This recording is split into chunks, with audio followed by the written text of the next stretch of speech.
Good evening, ladies and gentlemen. The May 8th, 2025 meeting of the Medford Planning Commission will now come to order. Kaylee, can we have a roll call, please?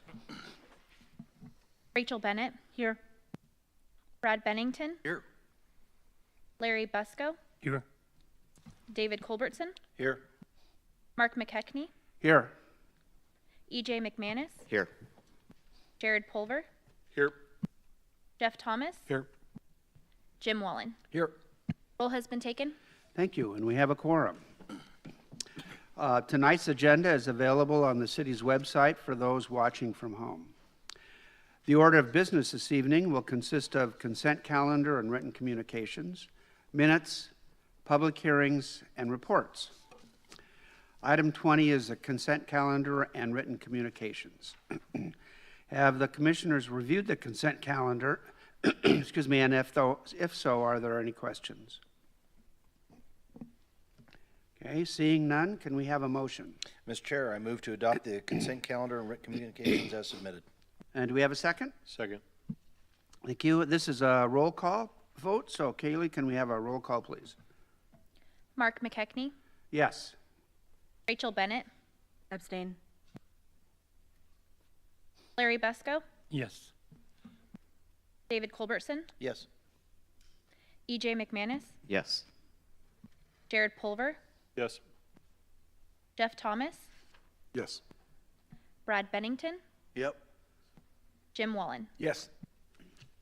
Thank we you. have 8 yeses and 1 And motion abstention. passes. Excuse me. Item 30 is the minutes. Have the commissioners reviewed the minutes of the Planning Commission meeting of April 24th, 2025? And if so, are there any additions or corrections to be noted? Okay, seeing none, the minutes will stand as submitted. Item 40 is oral requests and communications from the audience. This is an opportunity for members of the audience to address the commission on matters that are not on tonight's agenda. If you wish to speak, please come forward to the podium, sign in, and tell us your name and your concern. Okay, seeing none, we will move on to item 50, public hearings.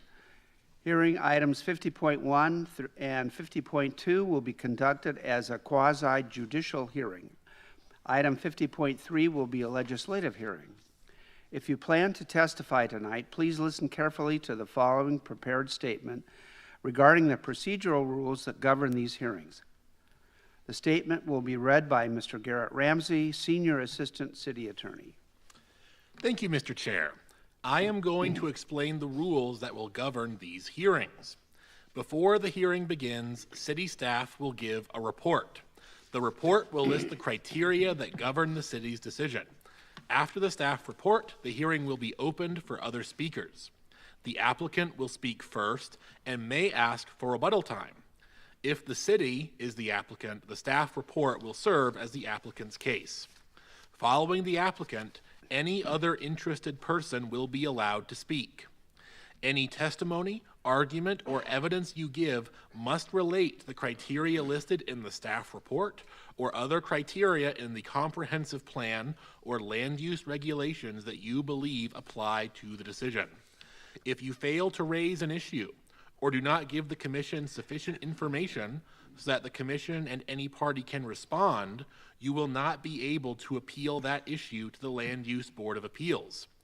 If you do not raise constitutional or other concerns about any proposed condition with specificity so that the commission can respond to that issue, you will not be able to bring a court action for damages.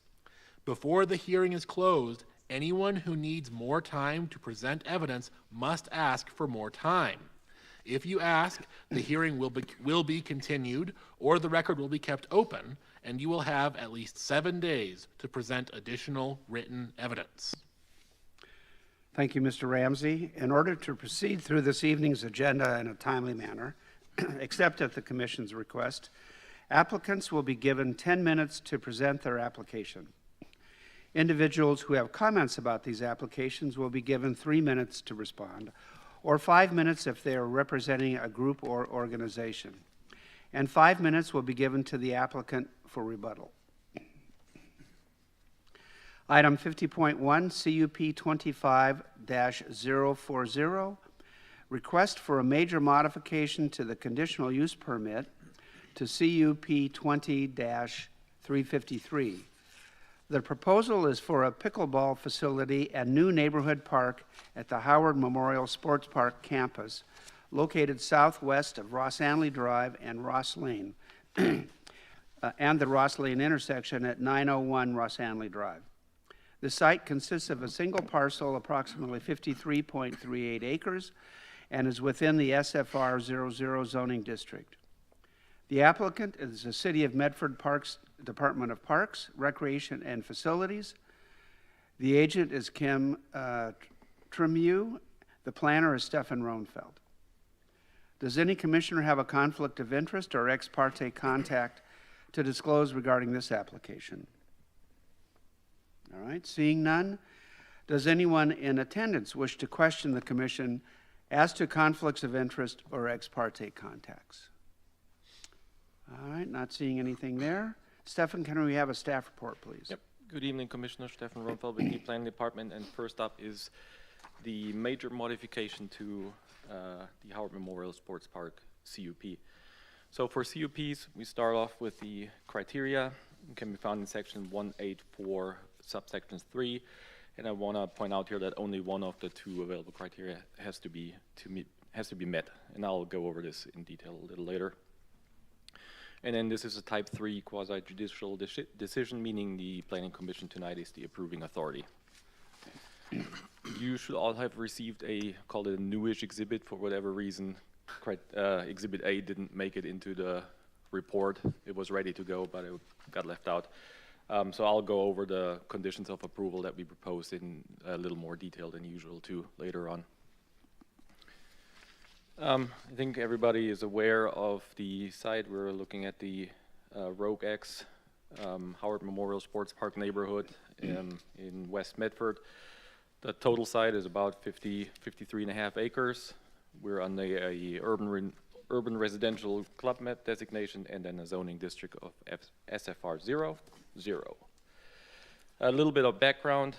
So the property is currently leased to the City of Medford through 2040, and then I believe it's available to buy afterwards. Has nothing to do with this, but it stuck out to me in the report.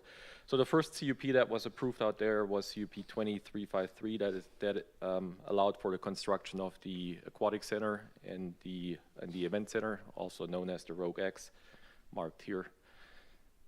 And then since 2020, we had two minor modifications, so they didn't come before you. They were approved by the planning director.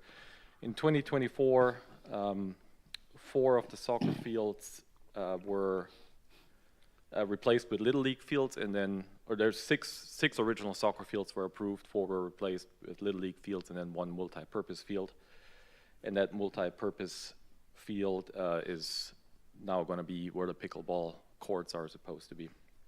There was another modification that allowed for the installation of the Vietnam Memorial Wall replica in the area at the Ross Anley and Ross Lane intersection. And that will be part of the proposed neighborhood park that is also part of this application. So we have two areas that we want to look at tonight. One is kind of south to the center. Let's call it the pickleball facilities, and then the other one is the neighborhood park up at the intersection. So proposed are the installation of 25 lighted pickleball courts, mostly here, then 3 sand volleyball fields south of the courts, and then a smaller maintenance facility all the way to the south. And then as part of the neighborhood park, we have half-size basketball court, a playground, picnic tables, and other regular amenities you would find in a neighborhood park. And again, that's up in that corner. If we look at the site development standards, building height, lot coverage, setbacks, they were all met, and I'll go especially over the setbacks in a little more detail here. So you can see that the closest proposed building will be the closest building to the existing residential area to the south of the park is the maintenance shed that's about 35 feet away, so easily meets the 4-foot rear yard setback requirement. The volleyball fields are somewhere in the middle there at around 100, 110 feet. And then it's about 220 feet to the closest fence of the pickleball court to the property line. So then plus an additional few fence to the nearest residence.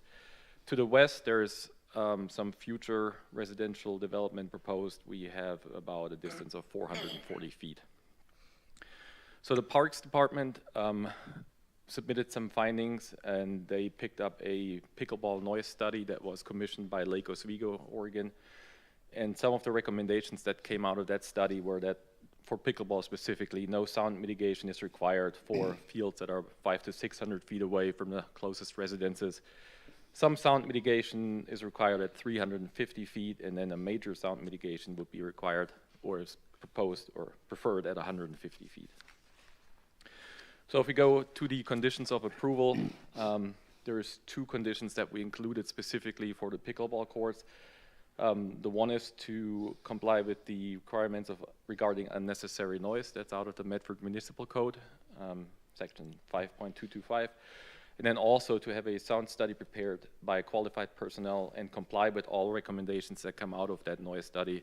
And it'll probably look like some attachment to the fence that will block the sound from traveling to the south mostly and to the west. But we'll have to see what comes out of that study. So those were included as conditions of approval. Since those fields are proposed to be lighted, we also have to look at our glare section of the code, which pretty much says that any light can't spill over the property lines.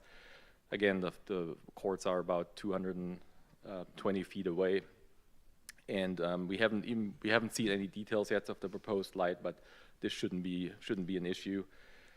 But we added a condition to comply with all requirements regarding glare, and that will be an ongoing condition, so they can't just do it at the beginning and then forget about it. That wouldn't be good. So if we look at the CUP criteria, the Commission has some special conditions, I guess, that you can look at to impose additional mitigation measures or conditions. So I highlighted the ones that will probably apply the most to proposed development. So you could additionally condition to limit the manner in which the use is conducted, and that's including time restriction or time and activity restrictions. Again, talks about noise, vibration, and so on. You could establish a special yard. Don't know what that would look like in this case. Limit the location intensity of the outdoor lighting or require its shielding, require screening, landscaping, and other facilities to protect adjacent neighborhoods, or designate the size, height, location, materials for a fence. And I'm assuming the fence height will come out of the proposed fence height will come out of the noise study as well. Might be a good question for the applicant. Quick look at access. Nothing's going to change for vehicular access. There's 2 existing driveways, one from Rosanley Drive to the north and then from the east on Ross Lane. And so the facilities will just connect to what's existing out there. We will add 3, or the applicant will add 3 pedestrian accesses. They're highlighted here. One will be off Jalissa Street to the very south. So there will be a pedestrian connection to the park and then further to Rogue X. And then if we look at the findings and conclusion, like I said at the beginning, only one of the 2 criteria have to be met.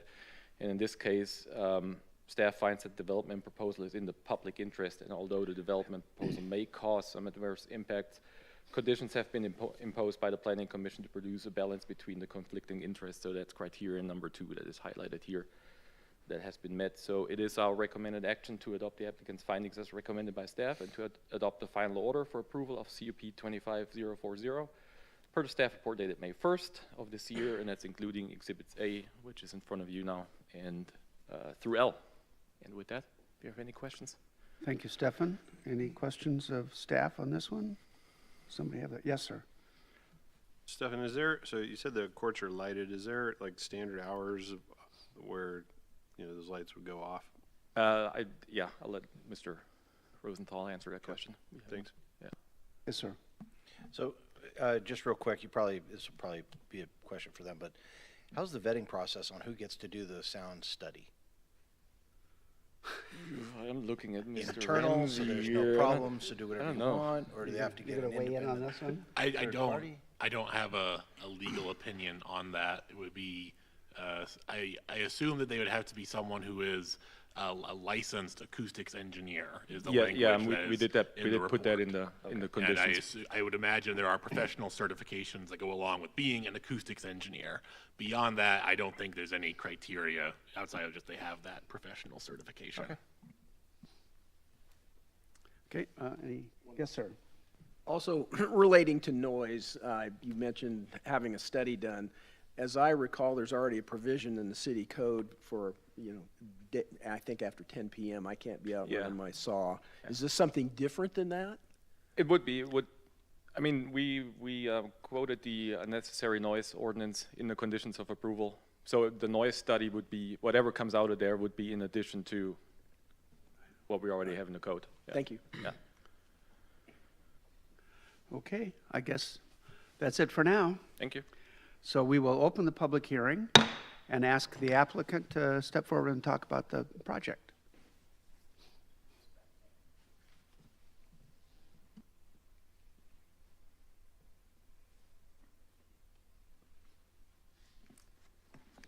Mr. Chair, Commissioners, Rich Rosenthal. I'm the Parks Recreation Facilities Department Director. I'm also the president of Howard Memorial Sports Park Incorporated. I'm joined by Kim Tremieux, our park planner. She is the landscape architect, the guru of the site plan that we're trying to implement. This project is a collaboration between the City of Medford, which leases this property, and Howard Memorial Sports Park Incorporated, which was created after Wes Howard died, and we're carrying out his will and seeing his property develop for the benefit of citizens and families of Medford. This evolving site plan has changed over the years, and what you see here is the collaboration between the city and Howard Memorial Sports Park, and also in response to the Parks and Recreation Department's strategic plan.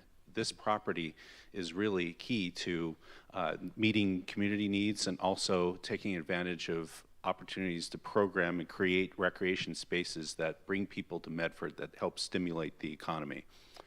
With respect to what you're looking at on the screen, well, first of all, let me just back up and say that the city has a purchase option for this, that it could exercise at any time now that the Rogex has been built. The city is not exercising that purchase option just yet because it is strategically beneficial for Howard Memorial Sports Park to help be the organizer of the development here because of the prevailing wage requirements by the state. It will save us money by the city not taking this property in just yet. Once these are developed, then that's a different consideration. I just want to clarify that. The pickleball facility is something that we have heard over the years from residents. There's strong desire for more pickleball facilities here. Loud and clear, that message has been sent and received by our department. I think you will hear from pickleball advocates tonight. What you see is a 25-court facility. We're not proposing building all 25 now. However, 19 is planned, and there's fundraising going on. Howard Memorial Sports Park is involved with the fundraising efforts. Southern Oregon Pickleball Association and its foundation heavily involved. And also the city of Medford is participating to the extent that state law will allow based on prevailing wage laws. So that facility will allow the city to meet needs, local needs, and also be able to host events, major events, not just regional events, potential national tournaments that will bring people here from all over the country, and also give residents an opportunity to participate in major events without having to go anywhere. And also sand volleyball, the 3 sand volleyball courts that are there. Those are needed as well, as the city's 4 sand volleyball courts at Fickner Mainwaring are extremely popular, and I bet if after this meeting you drive home, you'll see people playing on probably all 4 courts at Fickner this evening. It's a beautiful evening for that. So those are also in demand.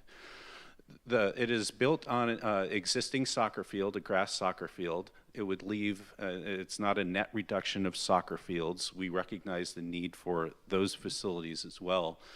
Currently, the Howard Memorial Sports Park soccer fields are used primarily for U12 use. So we're preserving space for that activity to remain at that location. With respect to the neighborhood park in the northeast corner, well, Howard Memorial Sports Park is a community park, one of 6 in the city. It is also the neighborhood park for a large number of residents. There's a large subdivision to the north, about 2,000 people.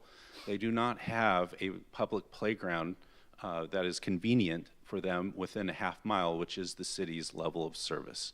So this is an opportunity for those residents to have a neighborhood park feature or features, basketball court, playground, restroom, and also it's really a good fit with the already approved Vietnam Memorial replica wall, which, by the way, the foundation has been poured, and that should be installed later this year. So it's going to be a really cool amenity in that northeast corner.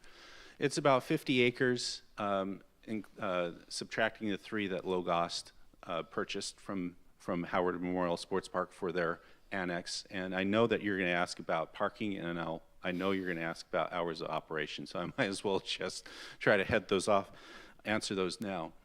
Parking, there are 507 parking spaces on this property right now. About 300 of them are immediately in front of the Rogue X. We have about 100 between the 2 existing soccer fields, planning on 45 additional parking spaces, which would be adjacent to the sand volleyball courts. Also, there are 154 in front of the existing Logos charter school, and they're, as part of their new development, which would also serve the neighborhood park, about 90 parking spots that will be built when that opens. They'll be done in April of next year. So we're also going to expand the parking to the east of the proposed youth ball fields on the west side of the property. That's another 175 spots. So 175 plus 45 plus 90 is adding more parking capacity to what we already have. So in terms of hours of operation of pickleball courts, I think Commissioner Wallen, you may live across the street from a couple of pickleball courts. So noise is an issue. We recognize that. We will have that studied by a professional. And we also have a lot of data that was mentioned from Lake Oswego and other places. So we recognize that there's going to be noise, but there are ways of mitigating that, and we want to do that. In terms of hours of operation, we have to be careful, not to hamstring our ability to have tournaments and events, but on the other hand, 6 a.m. probably is when the parks are open, from 6 a.m. to 10:30 p.m. 6 a.m. might be a little early for pickleball, but I just urge some caution and restraint in terms of putting too many restrictions on the activity, as that might defeat the purpose of building this facility. So with that, that is the end of staff report. I'm going to turn to Kim just to make sure I didn't miss anything. With that, I'm happy to answer your questions. Okay, thank you. Do we have questions of the applicant? Yes, sir. So Rich, is there, I don't know sizing on pickleball courts or anything, but I did see, and it's not this agenda item, but there was a lot of talk about kind of repurposing tennis courts in one of our later agenda items. I just was curious, is there a rhyme or reason in terms of like how a pickleball court relates to, say, a tennis court, to a basketball court? So like if in the future, I mean, I'm not trying to bag on pickleball, I just know that it's like gone through the roof in popularity in, say, the last 5 years-ish. So if things change over time, you know, we want our assets to have as long of lives as possible. So is the design as such to accommodate modification over time if necessary? Commissioner Pulver, you're asking me to look into the crystal ball as to what the trend might be in 30 or 40 years. It's hard to say. I can say that in terms of pickleball It is not a passing fad. It is not just for an older demographic. I see more and more younger people playing that now. I think it's here to stay. In terms of the quality of competition or the space, pickleball courts can be, they're obviously now striped over existing tennis courts, and there's still demand for tennis. But a lot of the demand, most of the demand for court space here is for pickleball. So at Fickner Mainwaring Park, there are 8 tennis courts, and 6 of them have 4 of the 8 have pickleball overlays. But it's not a great situation for tennis or pickleball because you've got lines all over the place. And so this is a dedicated pickleball facility where it's just pickleball lines. The quality of the space and the experience is much higher. And that's what we're hearing. It's like, you know, pickleball courts at Fickner, that's great. That's serving some demand, but the quality of it is not such that we could ever expect to have a regional or national tournament there. This would give us the ability to meet demand, and it's going to be a great facility. Okay, yes, sir. Well, I have a question on the neighborhood park and then the pickleball one. So with the neighborhood park, you mentioned the parking with Logos. Is there going to be an agreement in place to assuming that Logos owns the parking? Yes, there's already an agreement in place as part of the 2020 conditional use permit for the existing 154 spaces. That's already in place, and the agreement between for the 3 acres for their auxiliary also contained a parking agreement that their 90 spaces will serve a dual purpose and for the neighborhood park as well. Okay. And then for the pickleball facilities, you know, I like that, you know, I've heard a lot of comments relating to RoGEX about, you know, the riches are in the niches as far as sports. So assuming that pickleball becomes, or this facility becomes popular, has there been some site design if this needed to expand? And is that the ideal location if we're looking at phase 2 of going beyond the 29 or how many courts?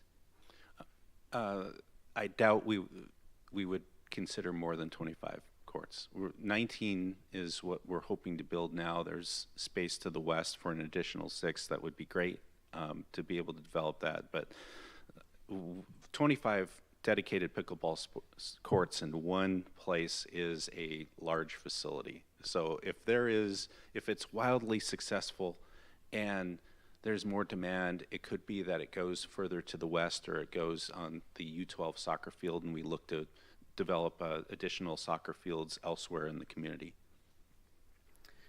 And then just one other follow-up, knowing on the proposed, obviously the existing parking to the east, similar to the Lithia driveway fields, you know, when you have multi-use facilities using one parking lot, is there a concern of that management of parking, trying to make sure that the users of pickleball, volleyball, and soccer or open fields is going to be customer service oriented? I understand. I think that falls back on the management by the Recreation Division, Parks and Recreation Department, in terms of being smart about what events are scheduled. For example, this weekend is a very large basketball tournament across town using all 8 courts at the RoGEX. I think that would be a bad weekend to schedule a large pickleball tournament. So the following weekend, we don't have anything scheduled at the RoGEX. That would be a great time to have a pickleball event so that there's not a parking crisis. Thank you. Okay, yeah, question down there, go ahead. Yeah, Mr. Chair. Yeah, so I think Commissioner asked a good question. If there's flexibility in other facility layout on top of this, and this is just me saying, over the years we've seen that the American public is notoriously fickle. You know, when it comes, I mean, who remembers, you know, racquetball, right? You know, racquetball was a big, you know, that was going to be the next big thing. And we had, by the way, we had a couple of nationally ranked racquetball players from right here in Medford. The Rasmussen kids were nationally ranked in that sport back in the day. But I think it's probably a good idea to take a look at and lay out, you know, it doesn't have to be free, it just needs to be possible, I think. Basketball isn't going anywhere, you know, tennis isn't going anywhere. I mean, these, you know, maybe pickleball isn't going anywhere. I don't know, you know, again, we don't, you know, we can't look forward into the future. We can only imagine, but until there are maybe more indicators of how long the legs are going to be on this pickleball thing. I just think that the commissioner's idea of having some flexibility in how this space is used. In other words, whether it's you could take 3 pickleball courts at, you know, 10 years from now, maybe it costs you $5,000 to do it. You can take 3 pickleball courts, convert them back into 1 tennis court. I don't know how that math works, but seems like a good thing. The traffic part, I think, probably works. You know, you're right there on the major traffic thoroughfare, and there's a lot of, in terms of noise and whatnot, and maybe there can be some discussion about that. But you know, on the north side, there's a lot of commercial stuff where the noise is not an issue. I think the only noise part that would be of concern would be right across the street on the east side. Is that we're concerned about, the residential part? Say it's to the south. And the south. Okay. Yeah, but that's a pretty noisy area anyway. So anyway, that was just my thought. What the commissioner said, I think was good. Is okay. So pickleball is the thing now. And this is something that nobody else has, or they're not going to have it on this scale. So lots of people are going to come to Medford, and it's going to be wonderful and great and all that. But, you know, 10, 15 years from now. Yeah. Thank you, Mr. Chairman. Thank you. I've got a couple of questions that haven't been asked so far. And one is regarding the sand volleyball courts. Are they going to be lit? We'd like to light them. That's a question I had in terms of CUP. I think that initially we may not have the funding to do it, but it would be nice to have that green light here. If not, we'll come back and get it. But there's demand. That we have it at Fickner Mainwaring Park, the lighting for those courts. But then again, it's a cost. I'm not sure if we're going to be able to install those initially, but that's the plan, yes. Okay. And then that kind of ties into the second one, which has to do with the pickleball facilities and lighting on those. So how is the lighting going to be handled? Is it like a lot of places I've seen where it's individual court, you go in and you either put in a quarter or you turn a dial and it turns it on for a set time, or is the whole thing going to be lit from dusk to 10 or 11 or midnight or something? That's a great question. I'll weigh in, and I think Kim can answer it in more detail. Court and field lighting is really advanced now. It's not like the 1970s where it was just there was no shielding and there's a lot of light pollution. Now with the LED technology, can be really focused and directed in ways that mitigate light pollution. In terms of when the lights come on and which banks, I think that comes down to the technology that is installed. Whether, you know, if only 1 or 2 courts are in use, do you need to light the entire 19 or 25 court facility? I think that is easily adjusted. The technology, whether there are many different companies, but it's pretty efficient now. It's not like Harry David Field originally, or Miles Field, where you could see it for miles. It's direct, and it's not necessary. Some of it, I've seen pickleball facilities where the lighting is actually from the ground up or from the sides and not so much from the top down. So I'll turn to Kim to see if she has anything to add on the lighting. I don't really have anything to add other than just the nature of the lighting. I think this was mentioned in our application. It's preferable to have it more dialed in onto the court rather than glare, just for the purposes of the players being able to see the ball. But again, like Rich said, I think that based on demand, we certainly don't need to have all 19 or 25 courts lit all at once on days, when there's less demand. I think portions of the courts could be lit up. But I don't anticipate any of that light would fall on residential properties in this case. So, with all due respect, you didn't really answer the question. The question was a little more specific, like, are these going to be individually controlled, or is it going to be an overall plan that you're going to do? Just how is the lighting going to be operated? It can be both. I'm making sure I understand your question. My apologies. For events, that it would probably be programmed by the city. The question is whether individuals can walk up and hit a button and be able to turn on some lights. It is likely that that is going to be an option as well. Okay. Thank you.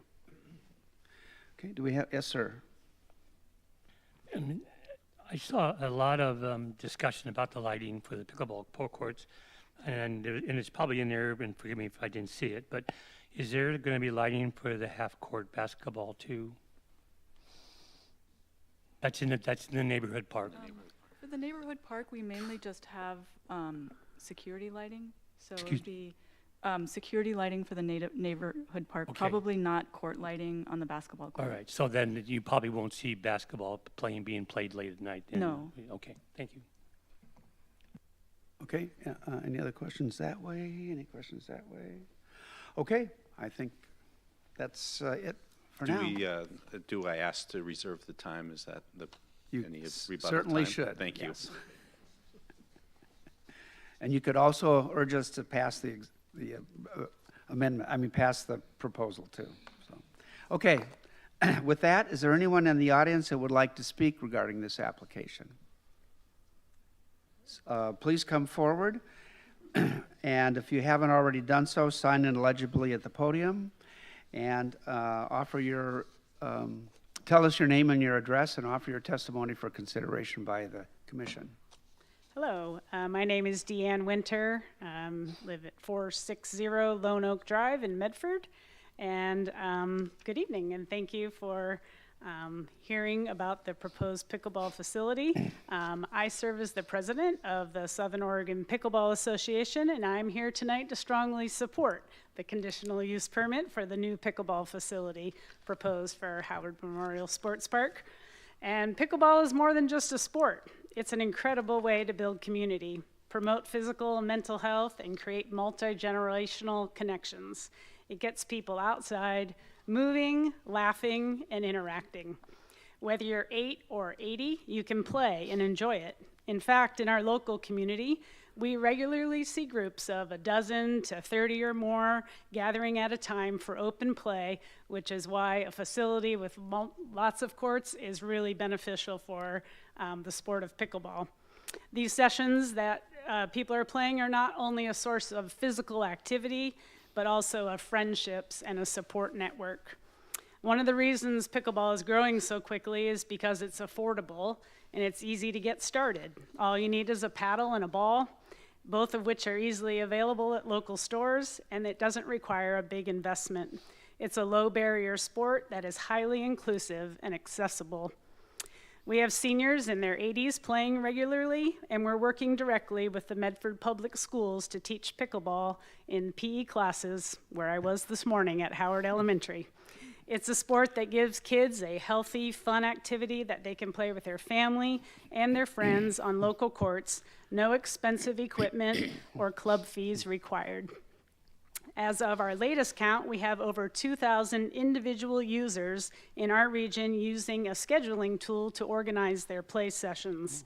That number continues to grow, and our existing courts simply don't meet that demand.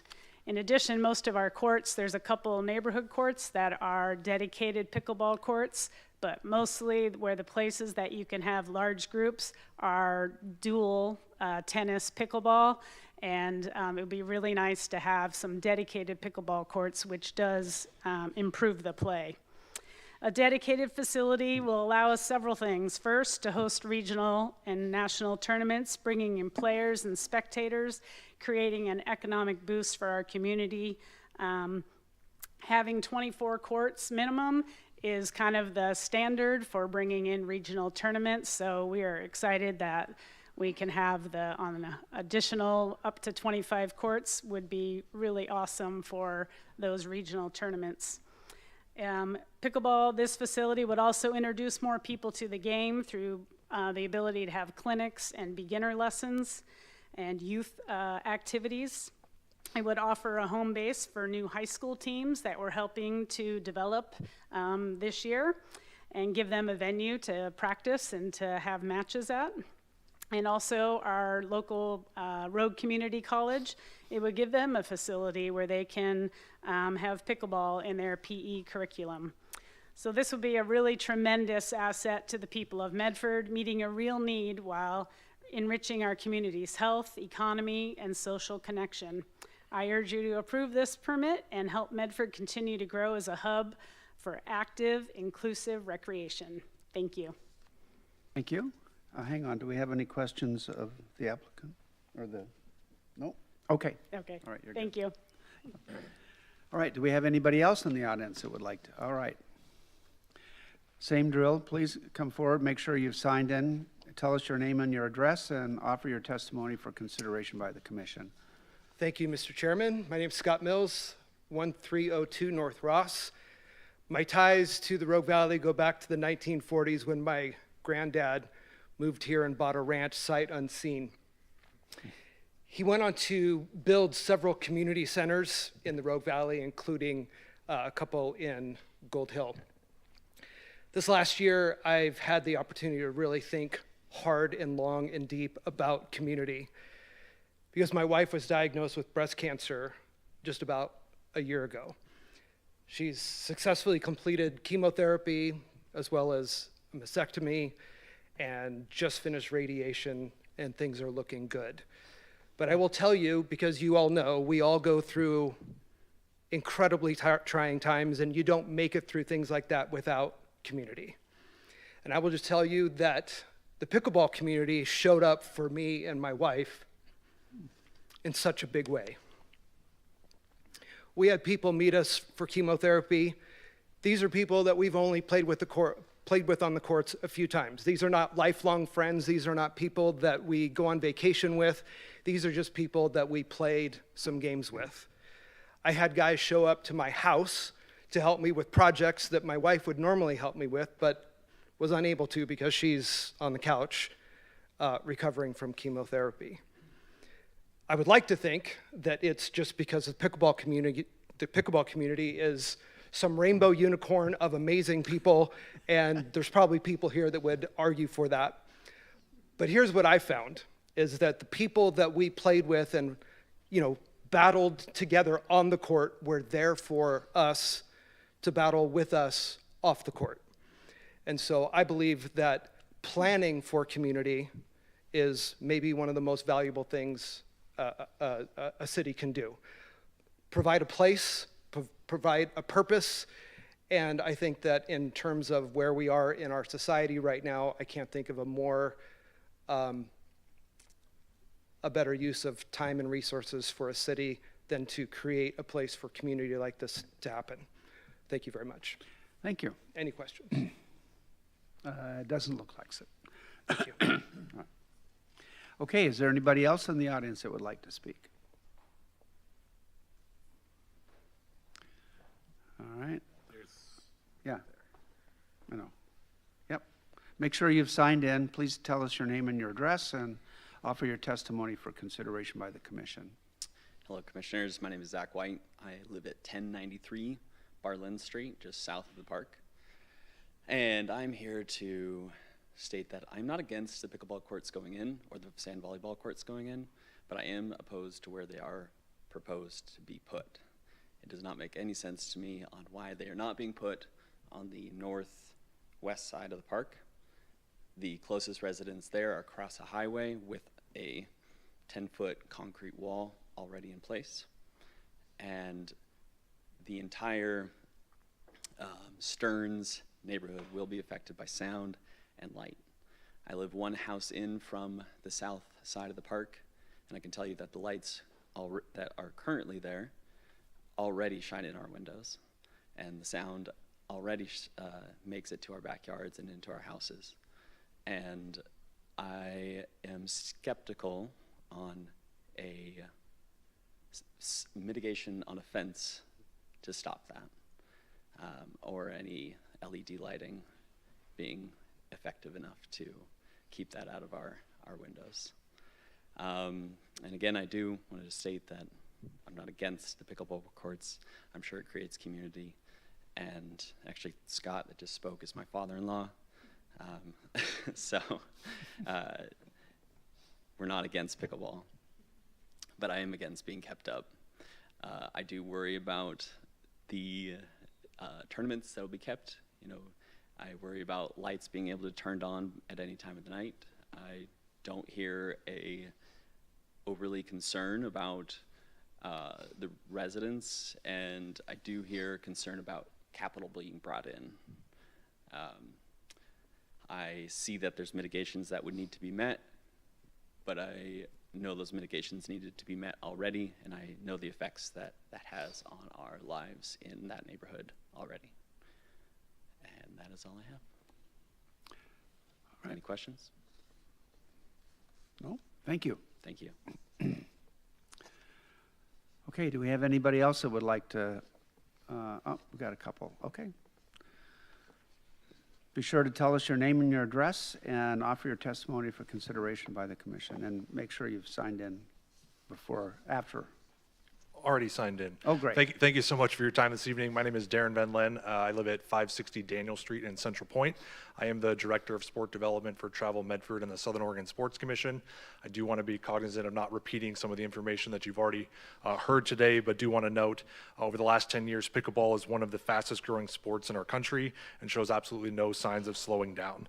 Accessible, inclusive, social community based, and as Deanne said, it's an 8 to 80 sport, meaning that pretty much anyone can pick it up and start participating right away. Between 2020 and 2023, pickleball experienced 223% growth, ballooning to over tens of millions of players, with USA Pickleball noting 62,000 registered members of their organization. The size of the facility is actually incredibly important. As you've heard, you need a concentration of at least 24 courts in one area to qualify to host regional and national events. This facility would allow us to do that. The City of Medford and the Sports Commission are hoping to become and drive to become a leader in sports tourism. And the way we're going to do that is to diversify some of the sport facilities that we have. We're already fortunate enough to be home to two world-class facilities in Rogex and Lithian Driveway, and this is just the next facility that could help us do that. If you aren't aware, sports is big business. There's a lot of money in sports. Specifically, over the last 2 years, $100 billion in direct spending has taken place around the world of sports. And in 2024, 109 million people traveled more than 50 miles to attend a sporting event. We know this thanks to the Sports ETA Annual Economic Impact Report. What that is and why that is important for our community is that we want to bring new money into our community. We can only pass around the same $100 bill so many times. Eventually, we need people to come here, bring new $100 bills that we can all now start passing around, right? And that is the basis of how we grow through sports tourism. Destinations International, an organization that tracks trends in tourism across the world, specifically gives us data on sports tourism. Pickleball falls into what is known as their adult amateur category. What's unique about this group is that they have the highest average spending on lodging, the highest expenditure on retail, and the second highest spending on food and beverage when they travel. So this type of population, when they travel, they spend the most, more than any other group, unless you've got a massive like youth soccer team or something, then all those kids got to eat too. So they're the only ones that beat out the food and beverage there. Specifically, the 2023 USA Pickleball Economic Impact Study said that a regional tournament event, something this facility would be perfect to host, generates between $250,000 to $500,000 in economic impact through those direct spends, the ripple effect, lodging, hotels, retail, and all the things above. This facility, also has a great connection to the 2040 goals that the city has through fostering economic growth, continuing to enhance Medford's hometown profile, connecting our community in more ways than one, and specifically promoting recreation. Point 27.2, which the Southern Oregon Sports Commission is tasked with fulfilling, is to develop new facilities for indoor and outdoor sport recreation. And this pickleball facility would do just that and provide us another opportunity to become a leader in sports tourism across the country. So I'm here today to speak in full support of the development of this facility and the continued development at West Howard Memorial Park. And with the Sports Commission, we're ready to start bidding on events and bringing new people to town. So thank you so much for your time. I appreciate it. Thank you. Okay, do we have anybody else that would like to speak on this? Please come forward, tell us your name and your address, make sure you've signed in if you haven't already done so, and offer your testimony for consideration by the commission. Thank you. This is my first time, so I'm sorry if I'm doing things wrong. My name is Irene Kelly, and I actually live on North Ross Lane, even though that says Ross Lane. It's North Ross Lane. I'm in a corner, and I'm across from the Vietnam memorial that's going to be coming up maybe. I am a pickleball player, and I'm very happy that they are putting it up, but I am concerned, though. As a resident, I am concerned about the tournaments, because looking at that, it looks, if we have a tournament there and a tournament at the ball fields, where are they all going to park? To me, there's not enough parking. But that's not my planning, so, and I'm also concerned about the traffic, the congestion, but I do love the fact that there is a pickleball court there, because we do need things for our neighbors and the kids in our city. So that's what I'm concerned about, and that's all. Thank you. All right, thank you. Okay, do we have anybody else that wants to speak? Okay. Tell us your name and your address and offer your testimony for consideration Dale by the Kelly, commission. actually 1340 North Ross Lane, right on the corner. My question was earlier when we came in, we noticed that they were building the wall, and I was kind of curious what that was, but they kind of shed the light on that today. The other question that I probably would like to know is on these pickleball courts, are they going to be affiliated with Rogue-X to where you have to pay a fee to be able to play them? I was curious on that, or is it open to the public? So those are just things I was kind of wondering that didn't get addressed just quite yet. So those two things is all I was talking about. Okay, thank you. All right, do we have anybody else that would? Okay, then we will move on here. So does staff have any additional comments? Engineering have anything? Okay. Legal have anything? Nothing, Mr. Chair. Okay. Do we have any additional questions of staff? Yes, sir. Okay, is Rich going to speak again? I want to ask him a couple questions. Oh, okay. Then we'll get to the applicant wish to offer rebuttal testimony. Happy to answer the question that was just posed about these are public facilities and there would not be a charge for the general public to play when it's not being used for other particular purpose, say there's a tournament or something like that. So what about the comment about the location on the Howard Park Sports Complex? Kim and I spent a lot of time. This is like if you've played the game at Tetris, how do you make things fit in the most efficient way? And the various amenities have different shapes, and the most efficient location for this is where you see it, because of the area on the west side is just more narrow. And also we have to navigate a stormwater detention facility, which is to the north there. And so this is what we propose. We think this is the best possible place for this, for the economy, for the efficiency of design. Okay, thank you. Yes, sir. So Rich, can I dig down a little bit more on the no fees for open play, correct? Correct. So in your plan, like we've seen out a driveway where there's a lot of leagues and teams out there all the time, so there's not a lot of time for open play. How do you foresee these 25 courts being used? Is there going to be 2 or 3 days a week where it's always open play? Is it going to be 1 day a week? Or, because I think the concern could be, hey, we have these courts that the community can go and use, but they really can't because you have leagues every single night, and so if you want to do open play, you can't. Substantially open to the public at no cost. If you take a look at Fickner Mainwaring Park, which is the largest concentration of pickleball courts overlaid on tennis courts, that there are 2 tournaments per year, two weekends a year, and the rest of the time it's open for play, whether it's tennis or pickleball. We don't have the staffing to stand there and charge admission. It's not efficient. And that's, I don't think, in the tradition of community recreation, to stand out there and charge admission for things that generally you don't. And I do love the design, and I think there might be a misconception, and I could have been one of them at my age, but my watch kept ringing because I texted my son-in-law who lives in Hermosa Beach, and every Thursday a group of guys and their wives or partners go play in Hermosa Beach, and they just came from city council 2 weeks ago in eliminated leagues so they could be more open play. And you know, he's a young guy. It's him tonight. It's him and Jared Golf and Will Disley. So those are, you know, younger guys that some are professional athletes that are playing every single week. And the synergy with the volleyball courts, Sand Beach volleyball courts, I think is overlooked as well, because a lot of the same people that will actually play pickleball will also do Sand Beach volleyball. So I think it's a great design. I think you point out something about the leagues. When you build recreation facilities like the Rogue X, we've experienced an increase in participation in adult volleyball leagues and adult basketball leagues and youth participation. So there will be leagues, but I don't anticipate that they would take up all 19 courts every single night during prime time. I think that's part of the management of it, that there would always be courts available for general public use, even if we're running a league. Did you have a question? Yeah. I do, thank you.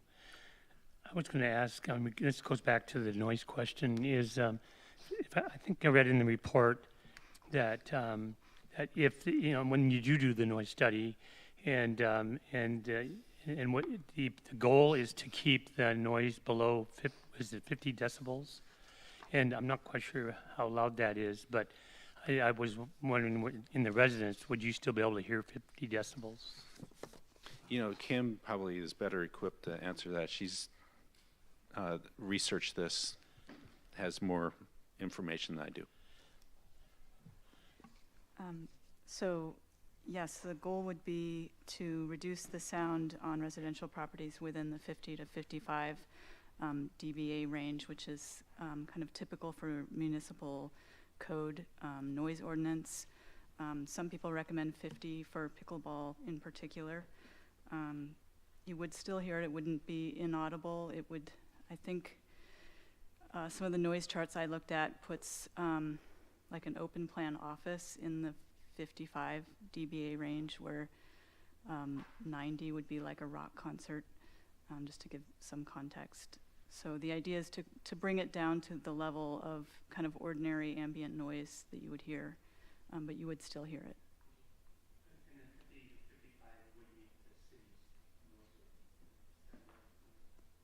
Yes. Okay, thank you. Chair.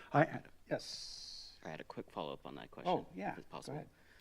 So if when you look at the noise mediation, if the capital seems pretty substantial, would you guys be looking at doing a minor amendment of the design? I'm just, you know, without looking in the crystal ball. Yeah, we're definitely going to adhere to the condition, which is not just to do the noise study, but to comply with the recommendations of it.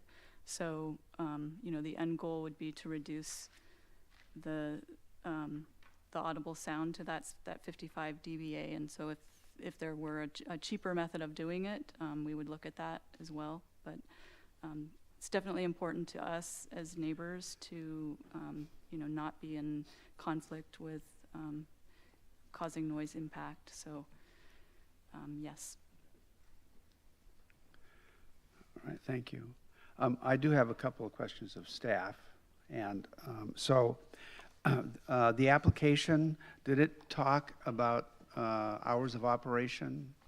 And so it said nothing? It did not, no. And then if we wanted to limit hours of operation, that would be part of our Of your motion. our motion? Yeah. And then secondly, was the application silent on future lighting at the sand volleyball?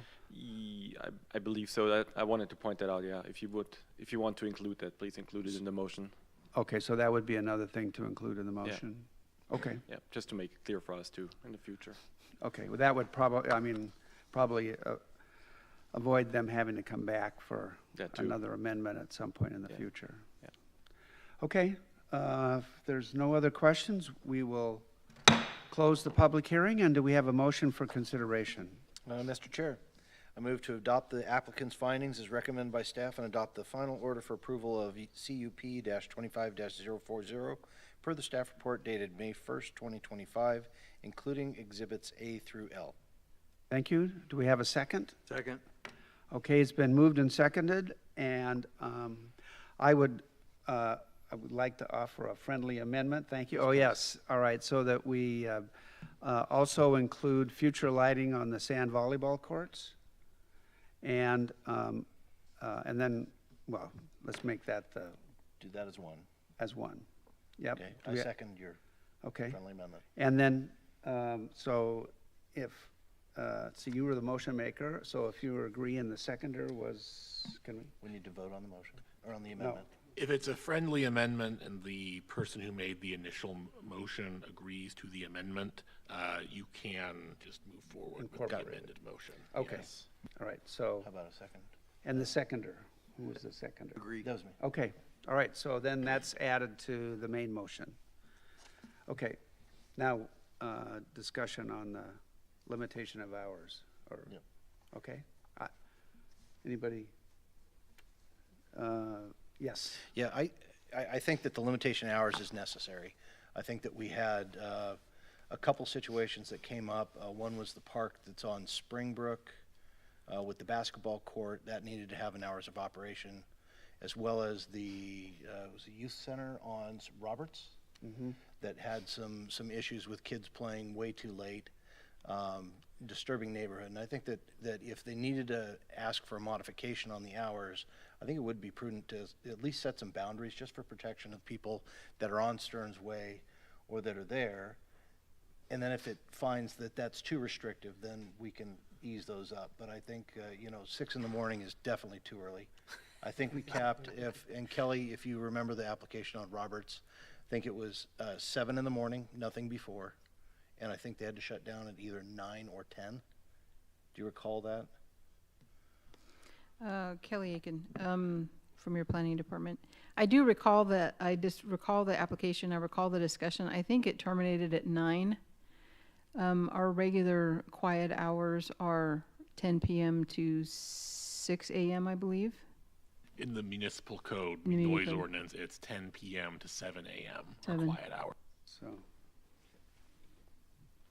right, you, Well, then I'd you want to probably, amend your motion to include the hours? yes, I would. 7 to 10. Okay. Okay, and the seconder? Agree. Okay, so the motion then, if we do this right? Yeah, I just want to make sure that I understood the motion. So the cities, their normal quiet hours are 10 p.m. to 7 a.m. And so you want to limit the hours from 7 a.m. to 10 p.m., which That- are our regular, what the Regular code noise normally. hours, yes. Yes. Okay, Are is we that doing that condition correct? already in there, yes? Okay, thank you. I just want to make sure I understood the motion. Okay, all right. So we have the main motion with the addition of allowing future lighting on the sand volleyball courts and limiting the hours of operation from 7 in the morning to 10 at night. So is there any other discussion on the motion? So 100% in favor of 7 a.m. You could even probably get me to go to 7:30. My concern, though, real concern is that I could foresee if we're bringing tournaments in, that the city itself is going to be breaking those rules because a lot of those tournament games are probably going to go past 10, maybe 10:30. So, but Rich doesn't think 10's a problem, so we'll do that. I just don't want to see us like not be able to actually Have the practice police what out we there preach. telling them to shut it down? Yeah, so if 10's good with Rich, then I'm fine with it then. All right, any other comments on the, all right, I seeing have a none? question, Whoops, I'm actually, sorry. Mr. Chair. Are there similar restrictions on the other sports facilities that are out there as far as hours of operation? Ball fields, for example? Are they in line with what we're proposing here? Okay. Just want to be sure we're not running into a discrimination situation. Yeah. No, that's at least what we're remembering. Okay, all good. Are we ready? Then Kaylee, can we have a roll call, please? Mark McKechnie, Yes. Rachel Bennett, Yes. Larry Besco, Yes. Dave Culvertson, Yes. EJ McManus, Yes. Jared Pulver, Abstain. Jeff Thomas, Yes. Brad Bennington, Yep. and Jim Wallen. Yes. We have 8 yeses and 1 abstention. Thank you. Motion passes. Good luck with your project. Okay, moving on to item 50.2, LDS 25-041, ZC 25-042. Request of a consideration of a request for Autumn Hills Phase 3 through 11, a multi-phase 136 lot subdivision, along with a zone change of a 4.02 acre portion of the property from SFR 00 to SFR 6. The subject areas are located within portions of 3 contiguous vacant parcels totaling approximately 28.39 acres, located north of Delta Waters Road, west of North Foothill Road, and fronted by McLaughlin Road along its westerly boundary. The properties are zoned SFR 00, SFR 6, SFR 10, and MFR 20, and includes an EA administrative overlay. The applicant is Pac Trend Homes LLC, now and Forever Trust. The agent is CSA Planning Limited, and the planner is Dustin Sievers. Does any commissioner have a conflict of interest or ex parte contact to disclose regarding this application? Chair, Yes, sir. I have potential conflict of interest, so I'm going to Sit in the audience? sit in the audience, yeah. Okay, all right, seeing none else, does anyone in attendance wish to question the commission as to conflicts of interest or ex parte contacts? Okay, seeing none, Dustin, how about a staff report? Sure, thank you. Good evening, Commissioners. Dustin Sievers with the Planning Department. And next up, we have Autumn Hills. This is phases 3 through 11. This is both a land division and a zone change. Again, by looking at our legal requirements, the land division criteria are found in section 10.2025 of the Land Development Code, while the zone change criteria are found in section 10.204. All the criteria are included in your staff report. Looking at the project summary. So the site is located within portions of 3 contiguous parcels. These are vacant parcels, and they total approximately 28.39 acres. So the development area is highlighted in the yellow. As you see, the property is on the edge of city limits, to the northeast of the city. Next slide shows an image of the surrounding area. So just to the north of the subject site is phases 1 and 2 of Autumn Hills, which were recently completed. This map isn't updated, these streets, and I believe there's been homes that have been constructed here on phase 2. Just to the west is the Abraham Lincoln School, and you have subdivisions to the north and further to the northwest. And to the northeast is the other portions of the MD3C planning unit, which was brought into the city in 2020. I'll be discussing that in a couple of slides. Next slide shows some images provided by the applicant. There's a portion of the site which has also been delineated. It shows wetlands on the property. We'll be discussing this wetland area as well further in the presentation. So the site's general land use plan designated has 3. It's largely urban residential. However, there is a little bit of an area here on to the west that is in the UH GLUB designation.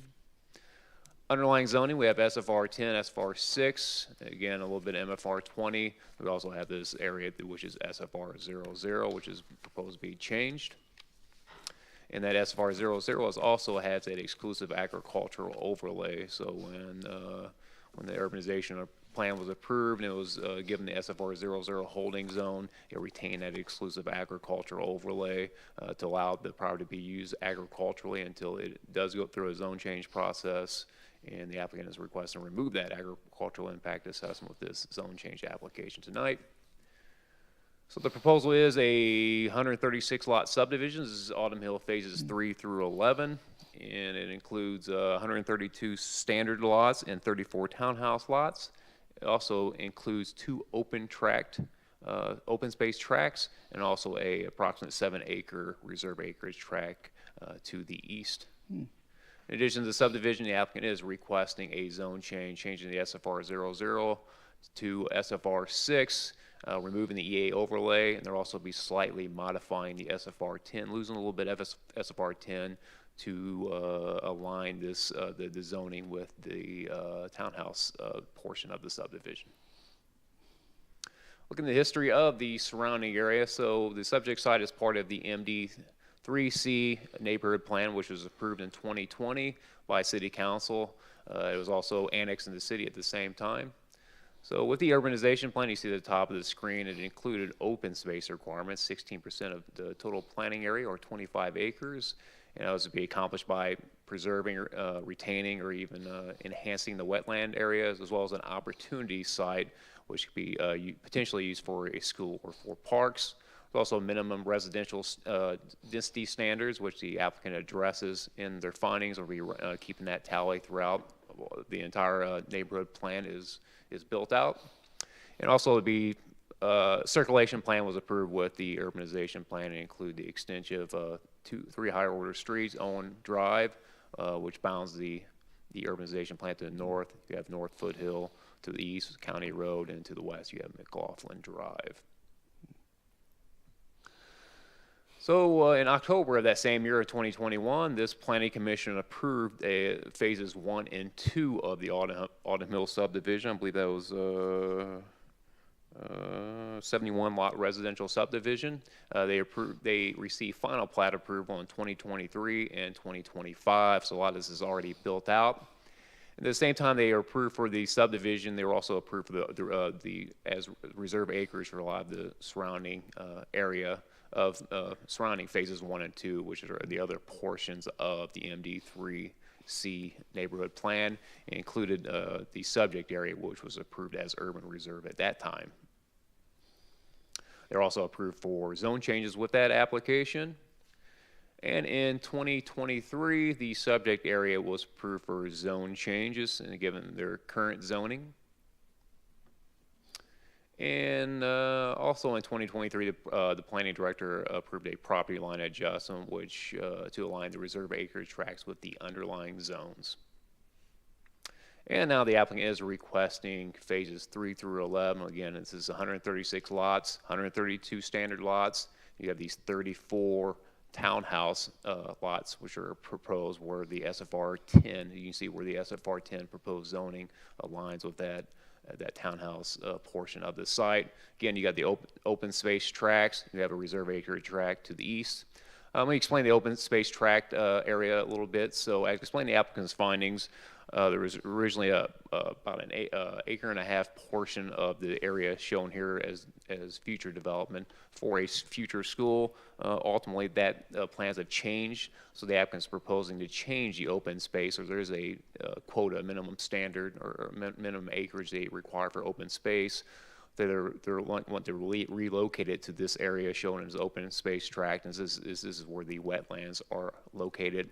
As their intent to, possibly do a park in this location. Moving along, first we'll look at the land division, the subdivision application. So here's the subdivision application, 136 lots. First we'll look at the 102 standard lots. The commission can find that the 102 lots fits within the minimum maximum requirements for the SFR 10 zoning district. And the commission can also find that the 102 lots meet all the dimensional standards of the SFR 6 zoning district. And then with our townhouse portion of the subdivision, the commission can find that the 34 lots falls within the minimum maximum for the SFR 10 zoning district, and it meets all the dimensional standards for the SFR 10 zoning district. The subdivision also shows the extension of four existing streets as well as the creation of some new streets, including October Road, which will be along the easterly boundary of the site. This will be a minor collector street. The applicant was required to make some modifications to the street layout that was approved with the urbanization plan. The reason being is that the wetlands weren't delineated until after the circulation plan was adopted by City Council.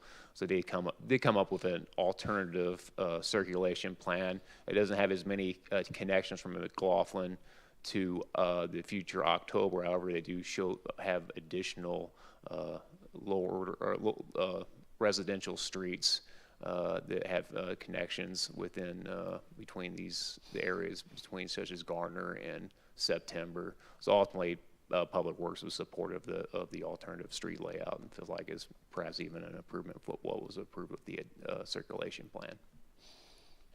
Next, we'll look at the zone change applications. The applicant is proposing largely to change the SFR 00 portion of the site to SFR 6.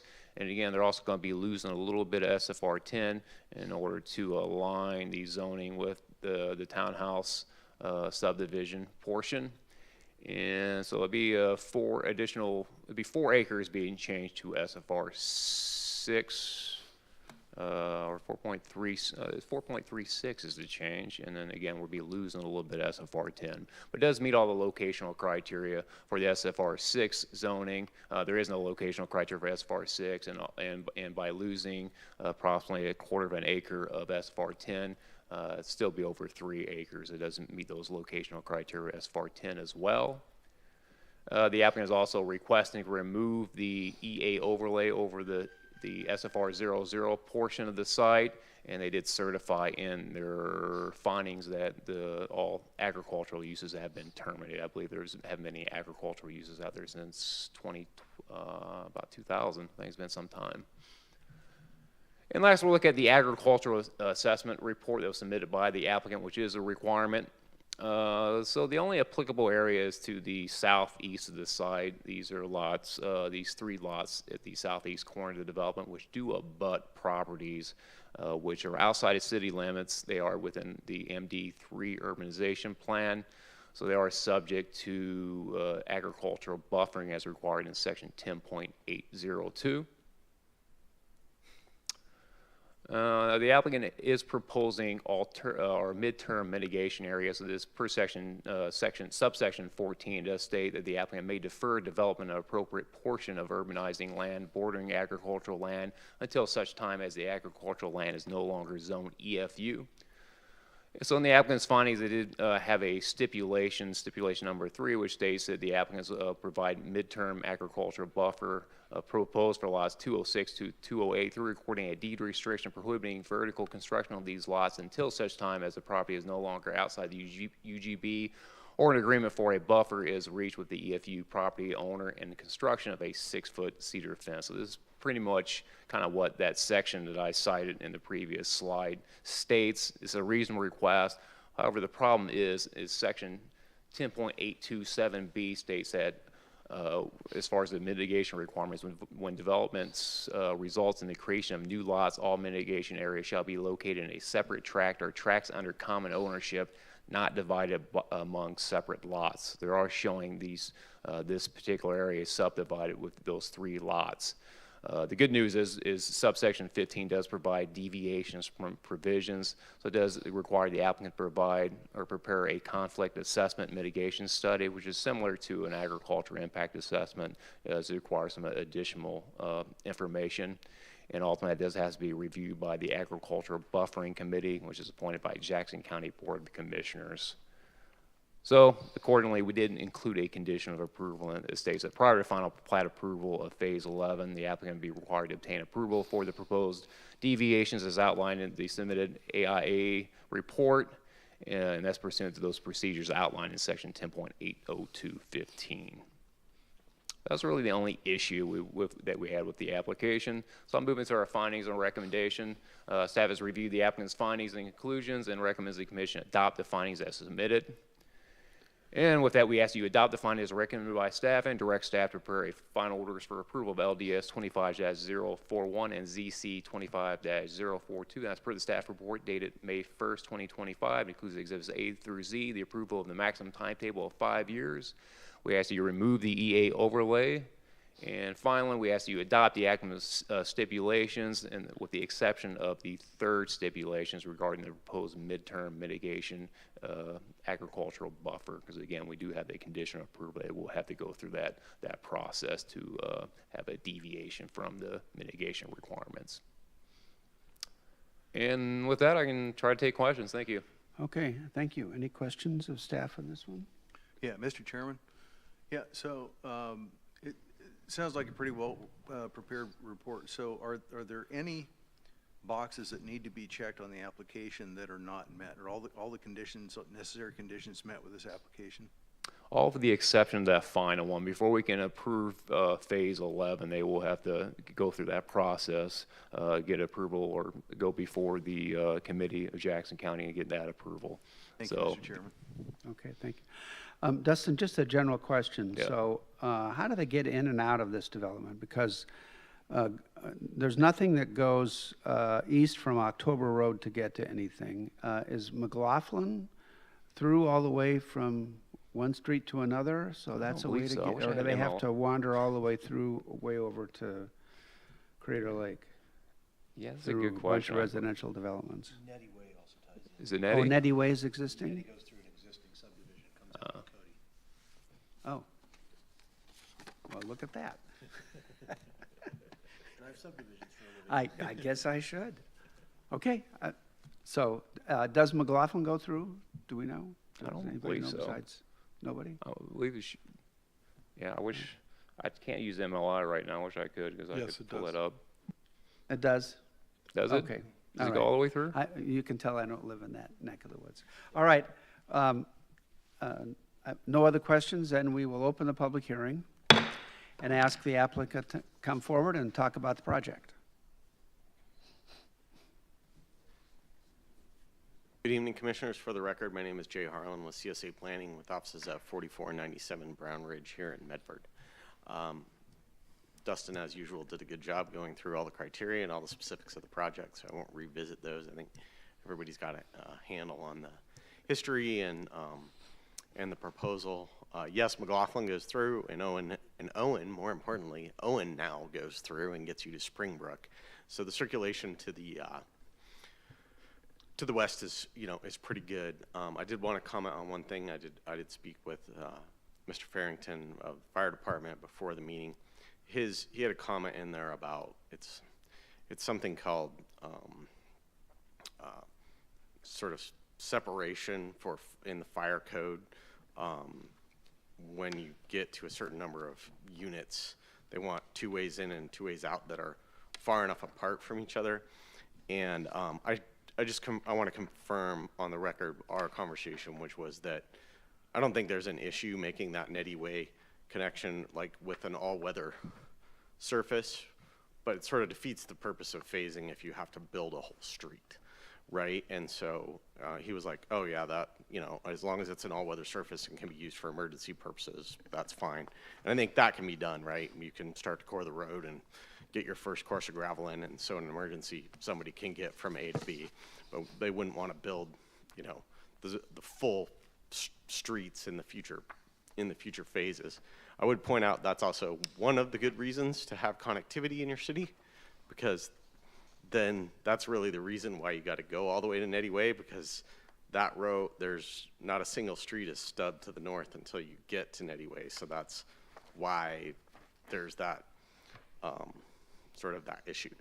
So with that, I'm going to conclude my comments, and I'm happy to answer any questions that the commissioners have. Thank you. Any questions? Yes. How do they propose to mitigate the irrigation drop line that goes, it's going to be, well, it's cuts the entire south end of that, that phases 5, 7, 9, and 11?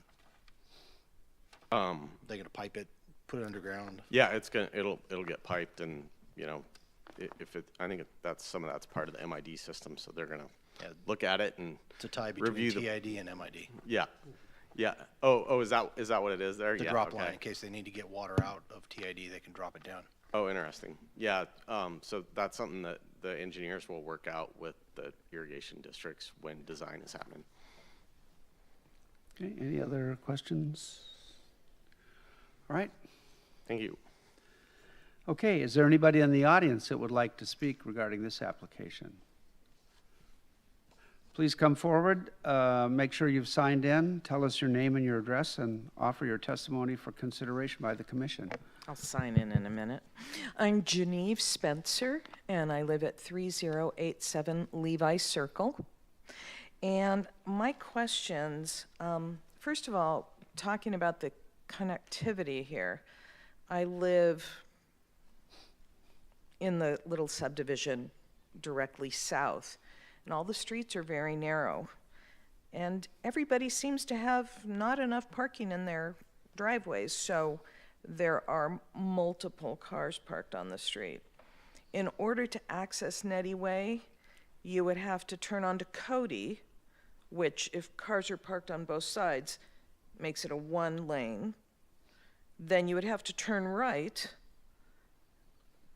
to a similar street and then make a left to get onto Nettie.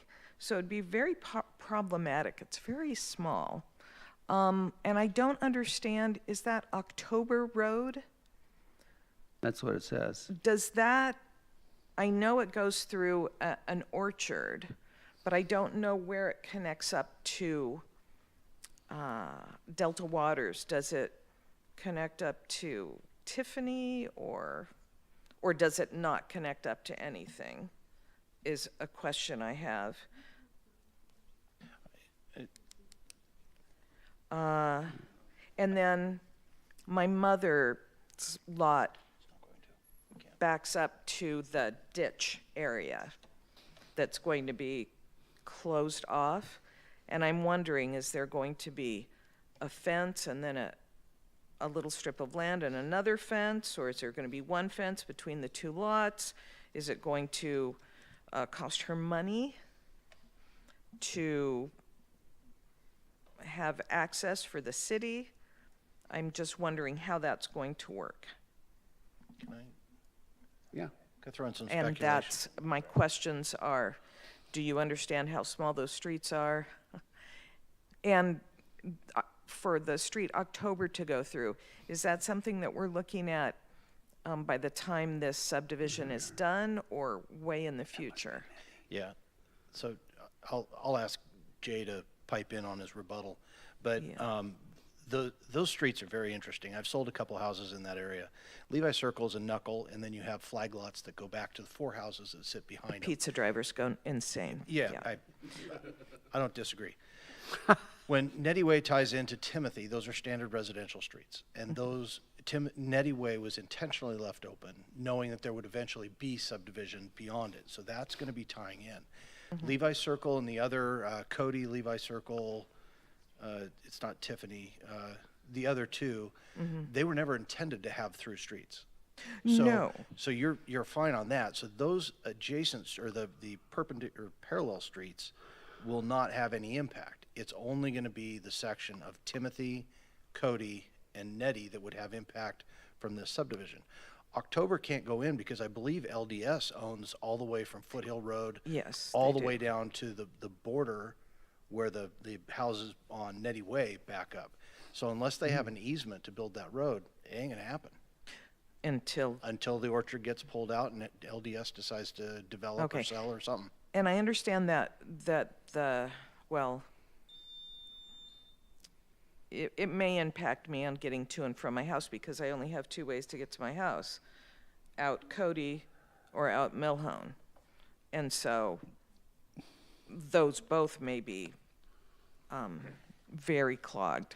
So it may impact me, but the other thing is not so much, it's the specifics of how that ditch is going to be covered and what is going to be expected of the residents. My speculation would be that they'd actually probably go over to Ford Street and down Ford or out McLaughlin to Owen Drive. Maybe. That, Yeah. Okay, thank you. Okay, do we have anybody else who would like to speak on this application? All right, it's not seeing. Planning have anything to add? No, thanks. Engineering, anything to add? Legal, anything to add? Nothing. Okay, I guess it's your turn for rebuttal. Again, for the record, Jay Harlan with CSA Planning. I can speak to a couple of those issues. One, Commissioner Culbertson is correct. I mean, Nettie was stubbed for a reason, and it meets the city standards, and that's for local connectivity. But in the bigger picture, actually, probably tomorrow, maybe Monday, we're going to be filing the next zone change to the east, and that one doesn't quite go all the way to Foothill, but for local circulation reasons, we're stipulating to make at least the 22-foot paved connection part so that Harvest would get all the way to Foothill. That way, you know, and this is how development works, incrementally, block at a time. But the idea being, when this and some of the stuff to the east then develop, then we're not waiting and waiting and waiting to make that connection to Foothill to allow some of that traffic to reroute, and then Nettie is really serving the kind of the fire access in the middle of the, block, if for whatever reason you need that initial connection. But it isn't a road that people would use very much, because if you're going southwest, you're going to go to McLaughlin and down, and if you're going southeast, you're going to go to Foothill and down, because those are the major roadways. So just wanted to clarify that. Okay, thank you. Any other? Yes, sir. Just for my clarification, October Way or Fairfax, or whatever that is going to be, that is planned to go all the way to Delta Waters. Is that correct? It's in the in the city's transportation system plan, okay. But that property is, as Commissioner Culbertson mentioned, it's owned by the LDS, and it's outside the urban growth boundary. So it would get built as part of development whenever that property might come into the UGB. Thank you very much. Okay, any other? Okay, seeing none, we will close the public hearing. And do we have a motion for consideration? Yeah, this one's going to be long. Bear with me. Okay. All right. Mr. Chair, I move to adopt the findings as recommended by staff and direct staff to prepare a final order for approval of LDS-25-041 and ZC-25-042 per the staff report dated May 1st, 2025, including Exhibits A through Z, as well as approval of the maximum timetable of 5 years for the subdivision to be developed in phases pursuant to MLDC 10.202 sub D sub B, as well as the removal of the EA overlay over the subject area pursuant to MLDC 10.360 subsection 3, as well as the adoption of the applicant's stipulations as stated in the submitted findings of fact and conclusions of law, Exhibit B, accepting the stipulation regarding the proposed midterm agricultural buffer as cited below. Prior to any grading or construction permits, applicant will submit final grading and engineering plans to be reviewed by the City of Medford Public Works, and all public and private improvements shall be installed in a manner consistent with the Section 4 findings of fact and as illustrated on the tentative subdivision plat, as well as applicant stipulates to record deed declarations for all lots within 1,000 feet of these EFU zoned lands. This is in recognition of the adjacent EFU properties reviewed in this analysis may at some point have farming practices that may produce noise, dust, and odors. Thank you. Do we have a second? Second. Is there any discussion on this motion? I actually have one question for staff, since you kind of prepared. And the last bullet, adoption of the applicant stipulation, when you say, is it accepting or accepting? I wasn't quite sure which. It's accepting. It is accepting. Yes, we want to make, accept the stipulations and make sure that those are applied as conditions. Okay, thank you. Okay, any other discussion on this motion? Okay, seeing none, Kaylee, can we have a roll call, please? Dave Culbertson, Yes. Mark McKechnie, Yes. Rachel Bennett, Yes. Brad Bennington, Yes. Jeff Thomas, Yes. Jim Wallen, Yes. Larry Besco, Yes. EJ McManus. Yes. We have 8 yeses. Thank you, and good luck with your project. Oh, he left. Oh, he was out. She's right there. Okay, all right, moving on to 50.3 CP 25-015, consideration of a major comprehensive plan amendment to the Parks and Recreation element of the Medford Comprehensive Plan to reflect and incorporate the updated 2024 Parks Strategic Plan. The planner is Liz Hamblin. And can we have a staff report, please? Good evening, Commissioners. Liz Hamblin with the Planning Department, and we're going to work through this this comp plan amendment. So we'll go over the criteria, the background, the proposed amendment, our findings and conclusions, and then the recommendation. This is a type 4 legislative decision. So the Planning Commission is the recommending body to the City Council, who is the approving authority. The criteria can be found in 10.220 sub 2 of the Land Development Code. It's been addressed in our staff report thoroughly. So moving on to the background.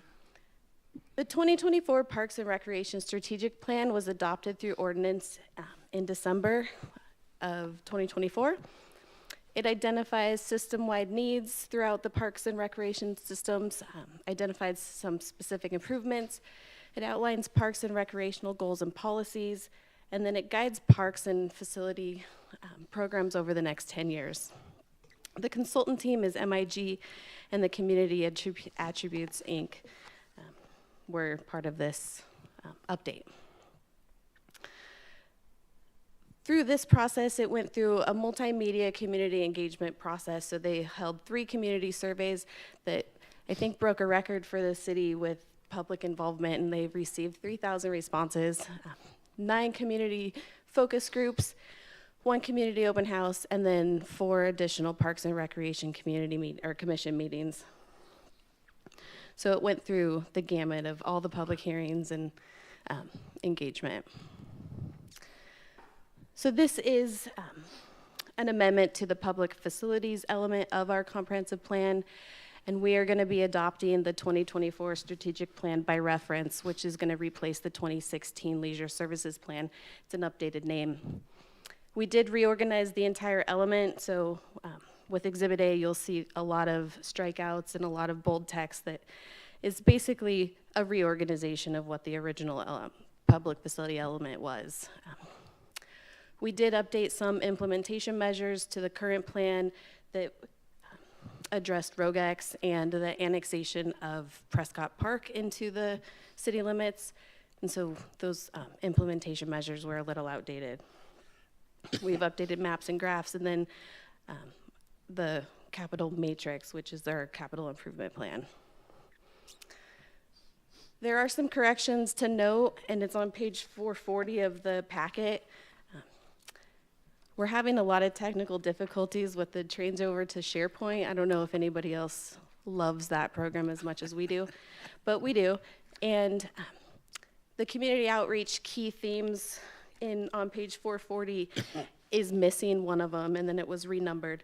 So we wanted to reflect that this is what that section actually needs to say.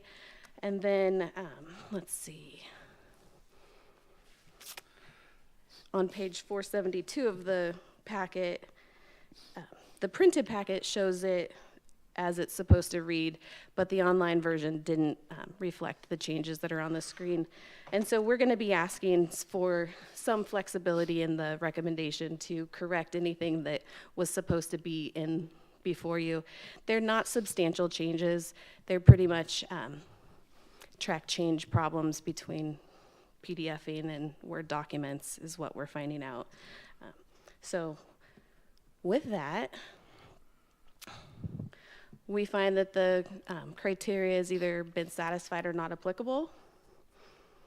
And we are requesting a recommendation based on the findings and conclusion that all of the applicable criteria satisfied to forward a favorable recommendation for approval of the comp plan 25-015 to the City Council per the staff report dated May 1st, 2025, and including exhibits A through D. And I'm able to take any questions that you might have. Thank you, Liz. Any questions? Mr. Chairman? Yes, sir. So, in your opinion, what are the most significant features of this? I'm going to let Kim answer a lot of those questions because she's the parks planner that did most of this work. We just get to usher this through the process. If you had to pick the top 3 features that are the most significant, so you would defer to her? Yeah. Okay, thank you. Okay. It'll probably come up later, but do you need to have part of that as permission to make any grammatical changes on the translation, but you can't substantively change anything within Yes. the? Yeah, that's what we're asking. Right, Kelly? Yeah, if I may, Mr. Chair. This document's already been approved by the City Council. So all we're doing is we're just inserting it into the comprehensive plan, which explains why we're not super familiar with content. We didn't work the content. We're just taking this document and dropping it into the comprehensive plan. Got it. So we don't need to have the permission in there. Okay, well, let's move on, and we'll open the public hearing. And then we will ask Kim to come forward and tell us a little bit more about or answer the questions, right?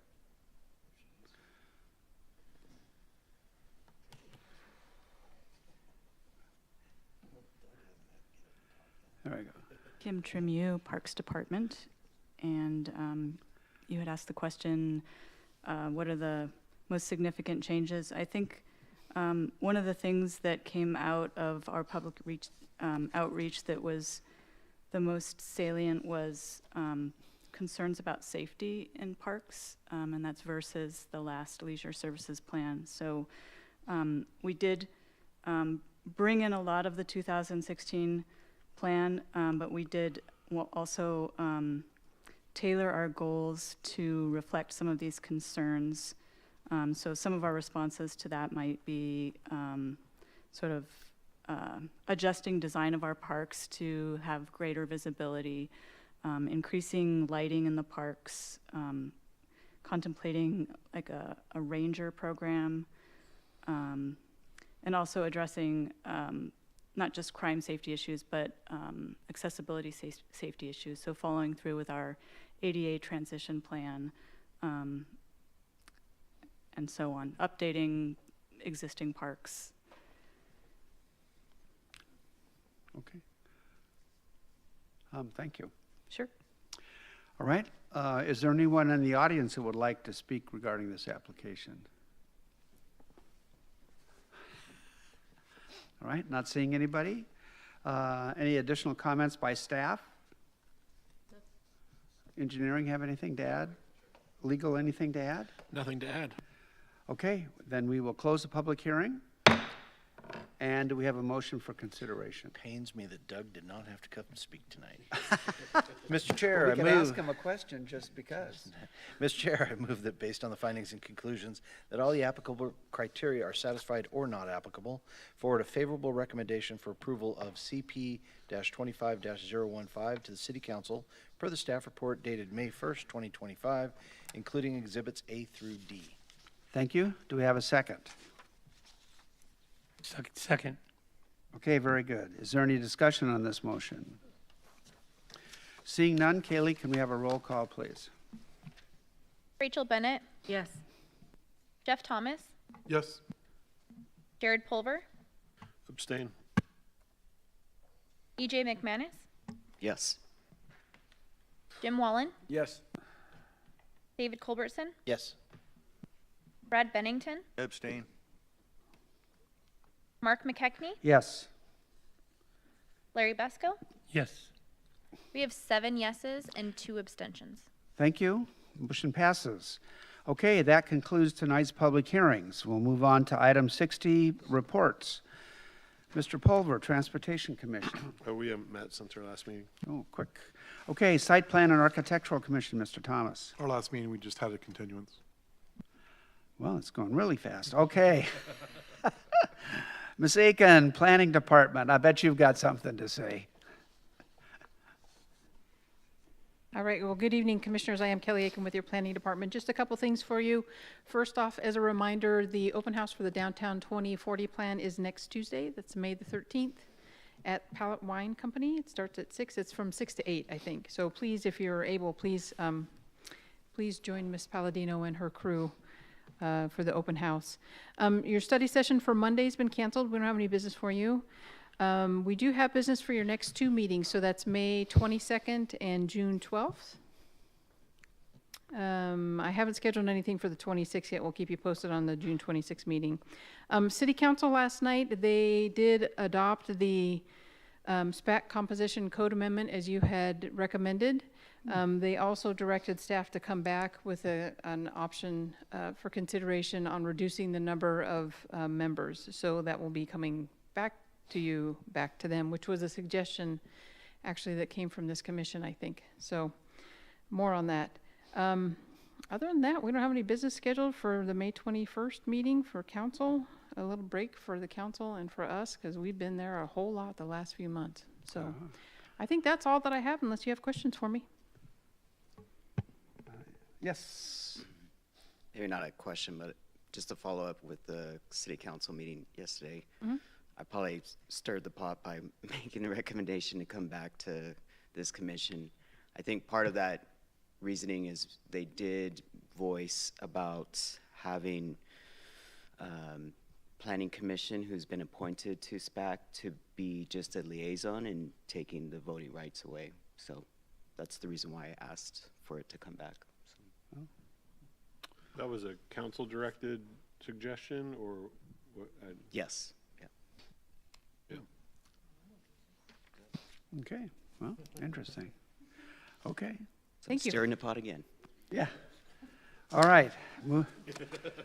Moving on here, messages and papers from the chair, nothing from me. Remarks from the city attorney. No remarks. Thank you, Mr. Chair. Okay, propositions and remarks from commission members, commissioners. Nope, nothing there. Well, then we are adjourned. Oh, you pot stirrer, you.